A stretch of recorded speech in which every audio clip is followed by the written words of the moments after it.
is actually going to hold the medication and release the medication. It's totally implanted in the patient's body. And so that's going to code out to like, if you go to, let's see, go to insertion, and that's going to be usually in the chest. So insertion, subcutaneous tissue, chest.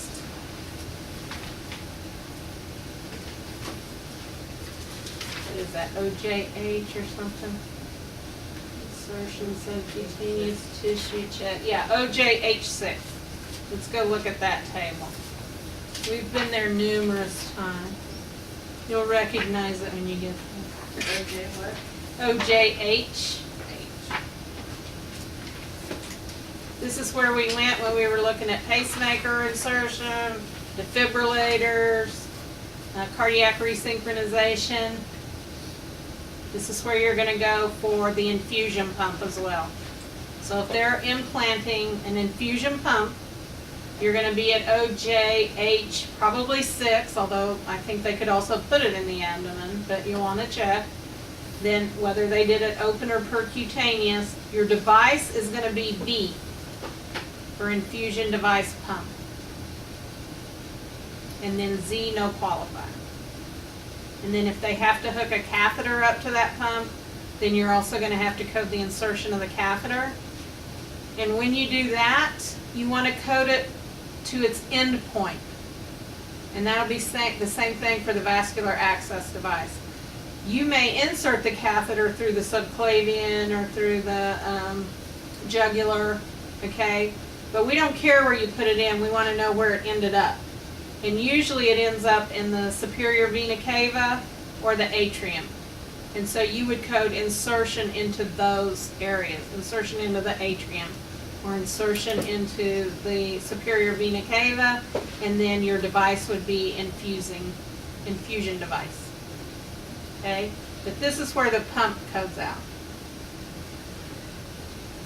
Okay, if you have a vascular access device, there's no medication in there. It's not stored in there. It's just the access point, and they use that when they have to give, either draw a lot of blood, or they have to give medications or IV fluids. And so you're going to access, they need that access all the time. So they put in that venous access device. Again, you can see that falls under OJH. Again, usually in the chest. And then here, your code is going to be X for vascular access device. If they do have a reservoir hooked to it, then it will be W. Okay? But usually it's just to access it. Is that a PICC line? We have PICC lines, yep, and those are the catheter parts. That's a peripherally inserted central catheter. Okay, so in that case, they just mean they're going in through a peripheral artery but putting into central. Okay. Okay, so that's what they're talking about. Second is inserting that catheter. You can see there's an example of it at that O2H, B33Z. That's insertion of an infusion device into the superior vena cava, percutaneous approach.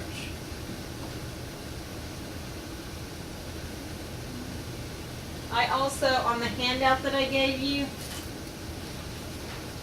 this is stuff that we presented at the coding clinic. It was out of the coding clinic update, and this is all about vascular access devices and peripherally inserted catheters. So this is straight from, the big dog's mouth.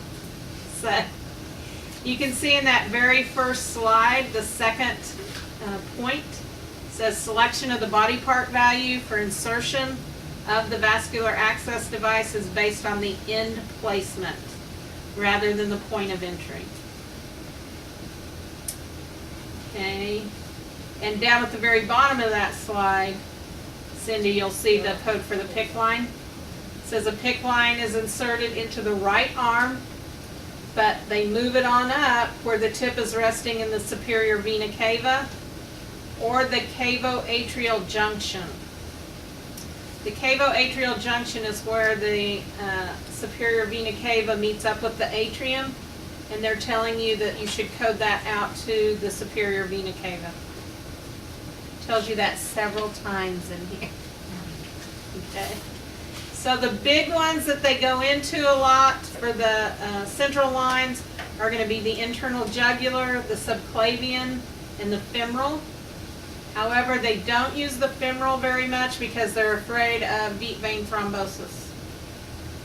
So mainly you'll see them going in through the jugular or subclavian. These other ones, the brachial and the basilic, those are going to be more for like our IVs that you and I are used to, where we insert an IV. Okay, let me see if there's anything else on here that's the central venous catheters. Here it tells you goes into the deeper veins.